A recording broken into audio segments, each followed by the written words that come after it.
Friends, இன்றைக்கி நான் பார்க்க போகிற ஸ்குவிட் ஃப்ரை சாதம். இப்போ ஃபஸ்ட்டு இந்த ஸ்குவிட் வச்சுக்கோங்க. நெக்ஸ்ட்டு இப்படி ஒரு முட்டையை பாயில் பண்ணிக்கோங்க. அப்படியே இப்படி முட்டையை பாயில் பண்ணிக்கோங்க. 2 முட்டையாக போட்டுக்கோங்க. அப்போ தான் நல்லா ஸ்ட்ராங்காக இருக்கும். நல்லா போட்டுக்கோங்க. அதுக்கு ஸ்குவிட் முட்டையில் போட்டுக்கோங்க. ஸ்குவிட் முட்டையில் போட்டு நெக்ஸ்ட்டு பார்க்க போது அப்படியே இப்படி சாதம் போட்டுக்கோங்க. சாதம் போட்டு நல்லா கிளறிட்டு சாதம்லாம் உங்கள் விஷ் தான், நீங்கள் எவ்வளோ வேணாலும் போட்டுக்கலாம். இப்படி ஒரு ஸ்பூனில் ஒரு கப்பு பெப்பர் போட்டுக்கோங்க.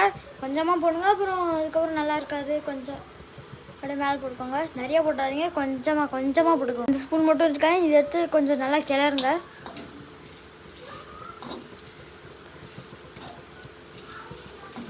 நல்லா இதாக இருக்கிற வரைக்கும் இந்த ஸ்பூனே கிளறுங்க.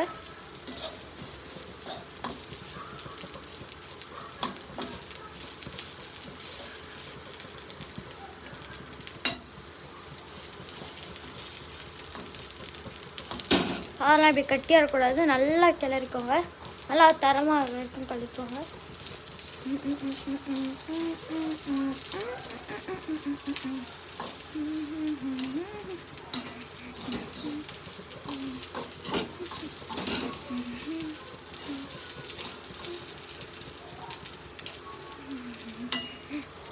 கிளறிட்டு நல்லா கிளறிட்டே இருங்க. விடாதீங்க, நல்லா கிளறிட்டே இருங்க.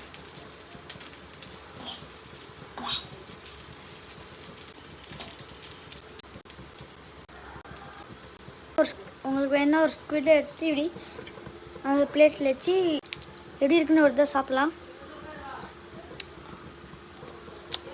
டேஸ்ட்டாக தாங்க இருக்குது.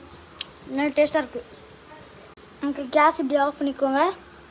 இதை ஒரு பவுலில் கொட்டிக்கலாம். நான் உங்களுக்கு லைவாக தான் எடுத்து காட்டிருக்கேன். உங்களுக்கே தெரிஞ்சல அந்த புகைலாம் பறக்கிறது.